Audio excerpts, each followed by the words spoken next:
लोकसभा में पूरे दिन चली बहस और हंगामे के बीच वक्फ संशोधन बिल 2025 पारित हो गया।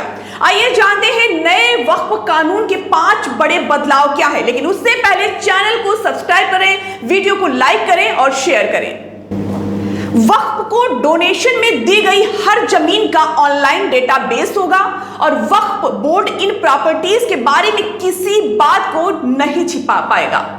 किस जमीन को किस व्यक्ति ने डोनेट किया है, वो जमीन उसके पास कहां से आई, वक्फ बोर्ड को उससे कितनी इनकम होती है, उस प्रॉपर्टी की देखरेख करने वाले कौन है, कितनी तनख्वाह मिलती है, ये जानकारी ऑनलाइन पोर्टल पर मुहैया होगी। इससे वक्फ की प्रॉपर्टीज में ट्रांसपेरेंसी आएगी और वक्फ को होने वाला नुकसान भी कम होगा। दूसरा बदलाव, कोई भी व्यक्ति उसी जमीन को डोनेट कर पाएगा जो उसके नाम पर रजिस्टर्ड होगी। वक्फ ऐसी संपत्तियों पर अपना दावा नहीं कर पाएगा जहां कोई व्यक्ति किसी और के नाम पर रजिस्टर्ड जमीन को दान में देता है।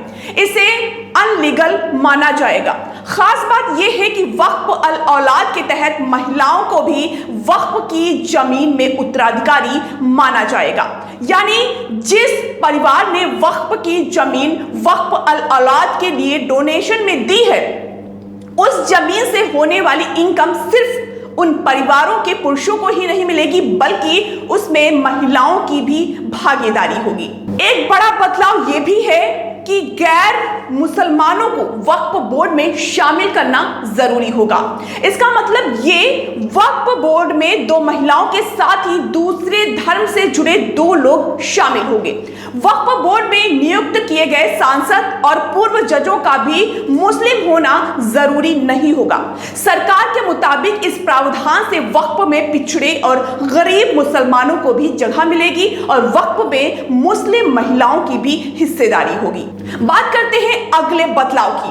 अब डोनेशन में मिली प्रॉपर्टी ही वक्फ की होगी। जमीन पर दावा करने वाला ट्रिब्यूनल रेवेन्यू कोर्ट में अपील कर सकेगा, साथ ही सिविल कोर्ट या हाई कोर्ट में अपील हो सकेगी। ट्रिब्यूनल के फैसले को चुनौती दी जा सकेगी। मामले में वक्फ ट्रिब्यूनल के फैसले के खिलाफ 90 दिनों में रेवेन्यू कोर्ट, सिविल कोर्ट और हाई कोर्ट में अपील दायर करने का लोगों के पास अधिकार होगा, जो मौजूदा कानून में नहीं है। इसके अलावा केंद्र और राज्य सरकारों के पास वक्फ के खातों का ऑडिट कराने का अधिकार भी होगा, जिससे किसी भी तरह के भ्रष्टाचार को रोका जा सकेगा।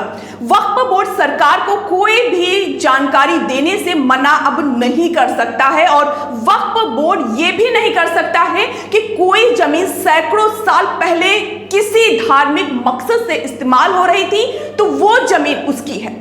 बता दें कि वर्ष 1950 में पूरे देश में वक्फ बोर्ड के पास सिर्फ 52,000 एकड़ जमीन थी, जो वर्ष 2009 में 4 लाख एकड़ हो गई।